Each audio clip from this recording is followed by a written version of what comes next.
And back to Israel. Israeli Prime Minister Benjamin Netanyahu just a coalition away from snagging his fourth term after a decisive victory in parliament.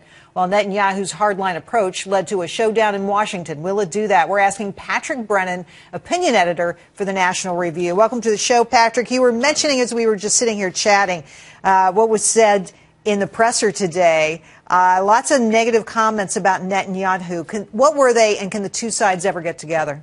Yeah, so the Obama administration hasn't congratulated Benjamin Netanyahu on this sort of somewhat surprising, strange. But it's a weird thing. He congratulates like Erdogan in Turkey. He congratulates Putin, on a successful election, and Bibi hasn't apparently gotten a call yet. And yet, what they did say is that they're criticizing what he said right before the election, and not anything particularly divisive. Just he said, there's going to be high Israeli-Arab turnout, so my guys should turn out. I mean, that's not divisive, and yet that's what the Obama administration is. It's strange. It's hard to keep in mind that they were actually allies the way the Obama administration and Obama himself talks about Netanyahu. I mean, lots of criticism. And, of course, we're all trying to figure out what kind of impact it's going to have on these negotiations we've got going on about nukes and Iran. What kind of impacts do you see now? Well, I think that this should give some ammunition to critics of the Iran deal. Had Israel, even though there's really a consensus in Israeli politics that obviously Iran can't have a nuclear weapon, and there's a very strong hawkish consensus in Israel, if they'd switched prime ministers, it probably would have been for some other reason. But if Netanyahu had lost, it would have looked like Obama's, exactly right. Obama's had a point. So. But that didn't happen now, and we know what Netanyahu has said. If Iran gets nukes, I mean, it's going to get ugly very fast. What is the way forward for Israel? This is a country surrounded by enemies. They have to take a hard line because they're all alone.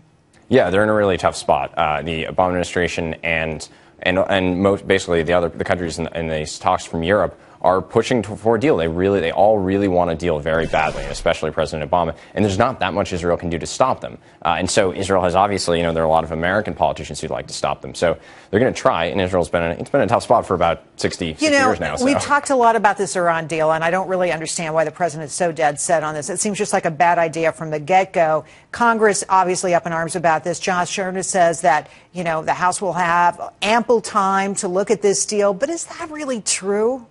No, I mean, the Obama administration, I think, has made it fairly clear. They might have time to look at the deal, but they're not going to send the deal to Congress. And it's fairly clear why, because President Obama is willing to accept a much worse deal than Congress will accept. There are a lot of sensible Democrats in Congress on this issue, shockingly. And so they're not going to accept a deal that Obama would take. And so he doesn't want to send it to Congress, and he'll do everything he can to make sure he doesn't have to.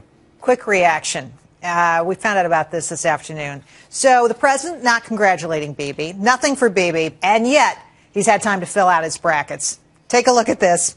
They've even got a hashtag, bracketology. Unbelievable. Thanks for coming on the show, Patrick. See, right there it is, bracketology. Going to do the brackets.